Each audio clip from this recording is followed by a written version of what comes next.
Tiene la palabra el doctor don Pedro Rivas. Era esta vez el encargado, ¿no? Don Pedro Rivas Nieto.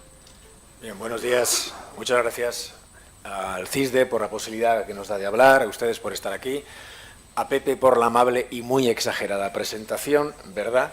Le ha faltado decir que somos dos tíos tremendamente guapos y yo hubiera sido el cierre completo, así que entiendan ustedes que si estamos aquí enteros, pues no estamos en primera, ni en segunda, ni en tercera línea, ni siquiera en novena. Es decir, vemos los tiros frecuentemente desde la barrera y nosotros hoy de lo que vamos a hablar en unos 15 a 20 minutos, ¿no? Quizá para ir menguando los tiempos, es básicamente de esas redes intercontinentales del terrorismo. Vamos a hacer una especie de breve recorrido por las tendencias y ramificaciones que tiene el terrorismo transnacional, cómo ha ido saltando a algunos lugares, especialmente el terrorismo islámico, y cómo, aunque parezca extraño, aunque ya es una cosa conocida, al final algunos grupos que incluso tienen buena prensa en Occidente, como Hezbollah, a ver, se le entiende como milicia o como grupo de resistencia, pues tiene unas redes y unas células magníficas diseminadas sobre todo por el cono sur de América.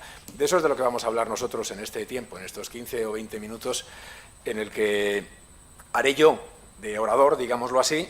Pablo también participará de las respuestas y la información está sacada básicamente no de fuentes documentales, sino de una serie de viajes y contactos que en los últimos años hemos ido teniendo pues, con la gente de Hezbollah en Beirut, en Jared Freij, al sur de Beirut, en los campos de refugiados de Cisjordania y contrastadas en ocasiones pues, con el Centro General Meir de Inteligencia, con el subdirector que está vinculado con las Fuerzas Armadas y tiene la sede de Tel Aviv.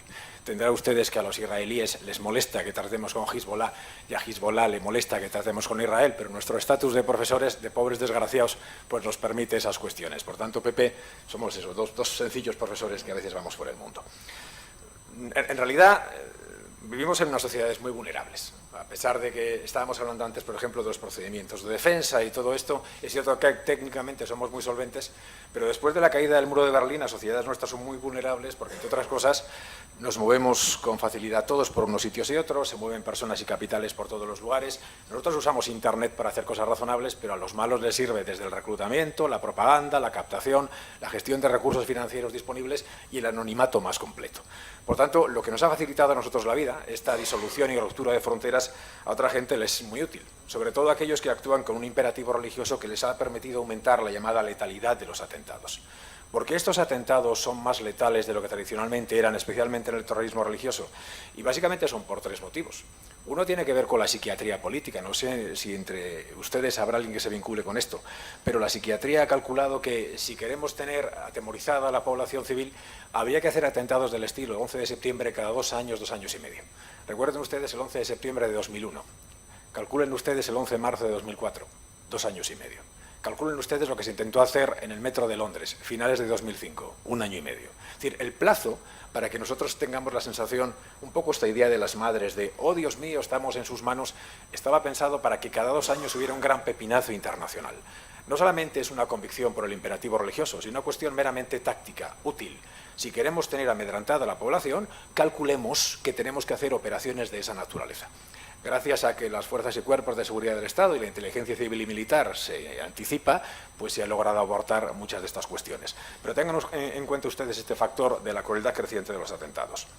Si añadimos a esto otro hecho, el hecho de que los factores clásicos que fortalecían pero al mismo tiempo debilitaban al terrorismo, como todo lo que provenía del bloque oriental, la misma URSS fortalecía el terrorismo pero lo contenía porque era un Estado.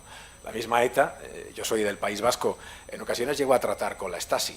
La Stasi de la RDA le enseñaba a hacer cosas, pero al mismo tiempo la contenía. La desaparición de ciertos elementos ha favorecido que, añadido el imperativo religioso, aumente esa contundencia, aumente esa crueldad. Y hay otra tesis con la que yo no estoy de acuerdo del todo, y Pablo tampoco, y es que parece que vuelven a aparecer ideologías que justifican el asesinato en masa. Creo que es cierto a medias. Glucksmann, que es un filósofo, lo era eminentísimo en Francia, hablaba hace unos años de Dostoyevsky en Manhattan, en un libro que escribió, de cómo el razonamiento del nihilismo estaba asolando el mundo entero. Bueno, no creemos que sean nihilistas los terroristas. Quieren hacer tabla rasa de lo que hay, eso sí, para construir otro tipo de mundo. Pero fueran o no fueran nihilistas, que nosotros creemos que no, sí tienen la obsesión de laminar por completo la contemporaneidad, esa obsesión de la islamización de la contemporaneidad, con lo cual las ideologías que justifican el asesinato en masa vienen con fuerza. Añadamos un factor, además, el terrorista laico tenía a veces cierta contención. No voy aquí a alabar a los grupos clásicos, el IRA, las Baader-Meinhof, ETA, ni mucho menos, no vamos a hacerlo, pero uno sabe que había cosas que no estaban dispuestos a hacer, siquiera porque era una ideología creada por hombres y los hombres son falibles. En el caso del terrorismo religioso, y por si acaso la exégesis o la hermenéutica de los textos no lo dejara claro, te lo dicen a la cara, porque como no tienen reparo lo dicen, se trata de causar el mayor daño posible en el cumplimiento de la voluntad de Dios. Si la literalidad de los textos sagrados dice esto, hágase esto.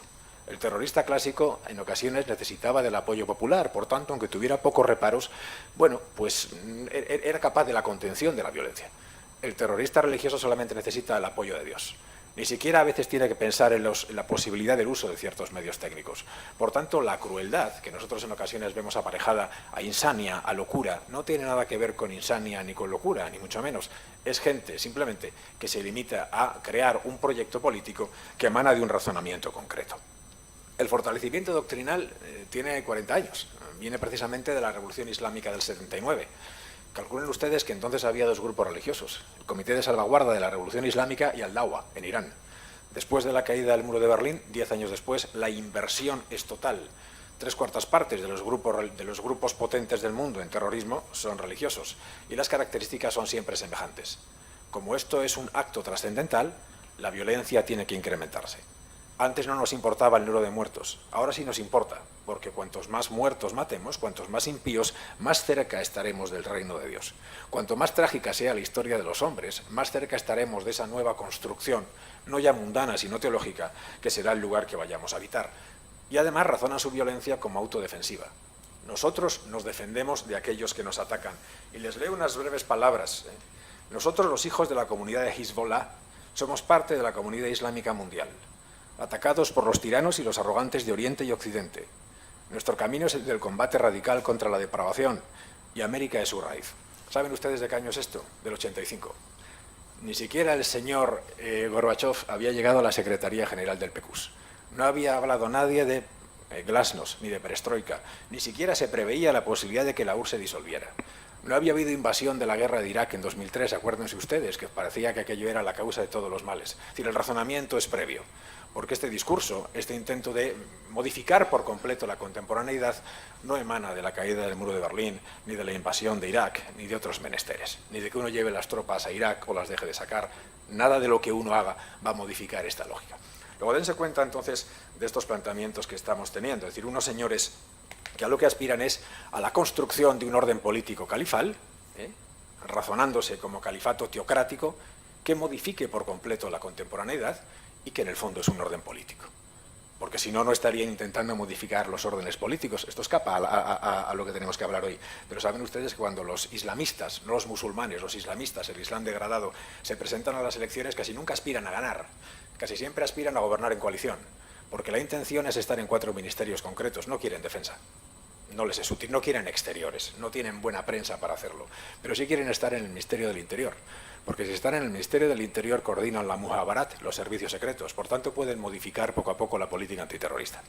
Si están en asuntos sociales, son los que deciden el dinero público que se le da a cierta gente, y saben ustedes que en el Islam el individuo que es ayudado está en deuda con aquel que le ayuda. Al final parece que el dinero proviene de esos hermanos que están intentando modificar la realidad. Quieren estar en asuntos religiosos, porque deciden qué se dice en las mezquitas, y quieren estar en educación, porque deciden el currículum educativo. Luego, en algunos aspectos, se da un aire a la vieja lógica maoísta de guerra revolucionaria y prolongada en la que todos los medios son válidos para modificar el orden político. Esto que les estamos mencionando se aplica a escala mundial y llega a continentes aparentemente lejanos para la lógica del islamismo. Uno es América, la América que habla español, es decir, desde México hasta la Tierra del Fuego. Esa es la que se hablan 2 idiomas básicamente, español y portugués, y en algunos pequeños sitios algo de holandés y algo de español. Suena un poco raro esto que estamos diciendo, porque en nuestra cabeza los islamistas querrían llegar a Sevilla, la vieja Isbililla, de la que ya hablaba Hamas, recuerda Pablo, en un texto que nos enseñaron hace años en inglés, porque no leemos árabe, un cuento para los niños de Hamas en el que decían que había una ciudad maravillosa que era Sevilla y que fue musulmana y que habría que recuperar, y hacían pequeños juegos de guerra en la escuela para poder recuperar Sevilla. Nos parecería hasta lógico, porque esto fue tierra islámica en su día, pero algunos quieren islamizar la América Latina, la América que habla español. ¿Por qué lo planteamos como hipótesis y como realidad? Porque saben ustedes, y Pepe lo sabe por cuestiones de análisis de inteligencia, que en ciertos temas uno trabaja con lo probable y también con lo posible, y con lo verosímil, que suele hacerse posible. Por tanto, dense cuenta, no hubiera parecido razonable que el sultán de Turquía llegase a acuerdos con el cardenal Richelieu, defensor de la muy católica Francia, pero lo hizo. No hubiera parecido probable un pacto Molotov-Ribbentrop. Los soviéticos trabajando precisamente con von Ribbentrop para evitar precisamente el enfrentamiento de unos y otros.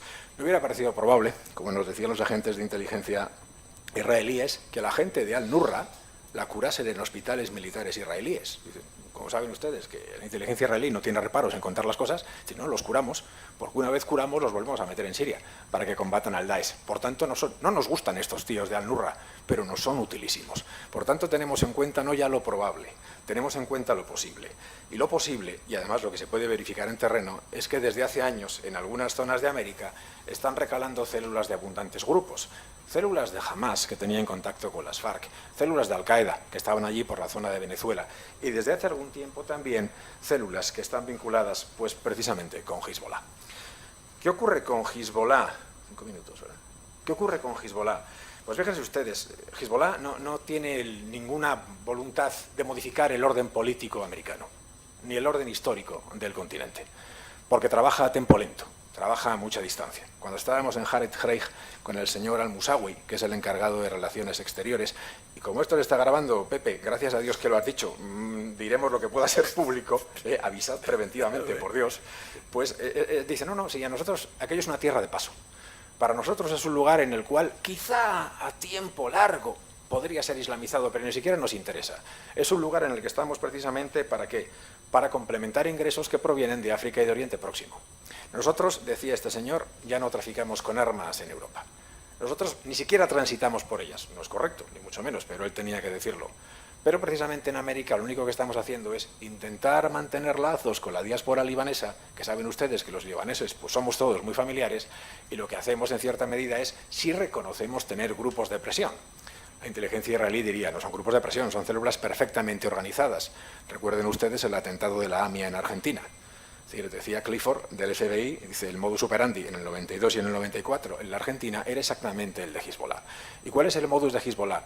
No tienen redes establecidas porque las redes se podrían perseguir, serían punibles. Tienen células que cometen una serie de delitos que son conexos al terrorismo, pero no son de terrorismo. De forma que si una de las intenciones de Hezbollah es tener esa especie de pseudo-red y otra de las intenciones de Hezbollah es ser el apoderado de Irán en América, tienen perfectamente la ruta colocada. Es decir, llega un señor, cuando llega hay uno que le deja el coche, hay otro que le deja el arma si tuviera que dársela, hay otro que le da el teléfono móvil y además en América Latina, porque hay un temor razonable a los excesos que pudieran tener las Fuerzas Armadas y las policías y los servicios de seguridad en perseguir pensamientos que pudieran ser radicales, como decían las viejas juntas militares, hay un sistema legal que facilita el tránsito de todos estos grupos. Uno de los pocos países que quiere modificarlo sería Colombia, por la experiencia de las FARC y por ciertos contactos con Estados Unidos, pero dense ustedes cuenta de todos los países que pertenecen a la Alianza Bolivariana de las Américas. Piensen ustedes ese país magnífico que es Venezuela, en el que uno puede entrar y salir con relativa facilidad, porque hasta los aduaneros parecen tener la consigna de mirar para otro lado. Piensen ustedes en ese vuelo diario que hay, Caracas-Teherán, que hombre, un vuelo diario quizá parece exagerado para el nivel de relación económica que pudiera haber. ¿Qué ocurre precisamente entonces con Hezbollah en esa zona del mundo? Que sin vocación de islamizarlo para la contemporaneidad, porque precisamente los señores de Hezbollah decían, tengan ustedes en cuenta a los suníes, que son los que les llegan a Europa. Nosotros somos chiíes, les convenceremos un día por el poder de la palabra, no por el poder de la espada, que es la intención de los otros. A lo que aspiran simplemente es a tener aquello como una especie de base de operaciones, como una potencial cabeza de puente para así dañar intereses israelíes que pudiera haber en la región.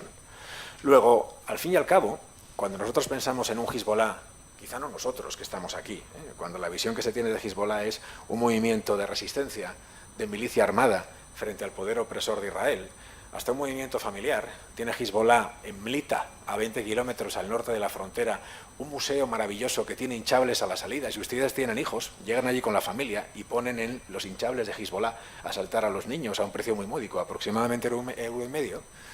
y con una imagen pública maravillosa, incluso con dinero público que ha llegado de Strangis, por segunda vía, la intención es precisamente, en este intento de modificar el orden político contemporáneo, tener todas las células posibles en todas las áreas del mundo. En primer lugar, habría que destruir Israel, qué duda cabe.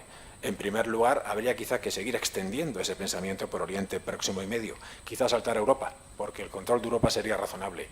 Pero ¿cómo no anticiparse? ¿Cómo no hacer una especie de ejercicio de prospectiva eficaz secular de aquí a varios siglos por la distinta concepción del tiempo que el islamismo tiene? Nosotros pensamos a la perspectiva 2035. No somos capaces de pensar al siglo 25, lo vemos lejano, pero estos señores sí lo dicen. Me sentaré a la puerta para ver pasar el cadáver del enemigo. Nosotros no necesitamos calcular los medios técnicos. Dependerá de Allah, el innombrable, el de los 100 nombres, que como hubiera, al modo de los viejos revolucionarios, nos pone en la senda correcta para acabar triunfando la historia. Esto es, grosso modo, el razonamiento que tienen estos señores. Y aquí me callo, Pepe, para cumplir británicamente los tiempos. Muchas gracias.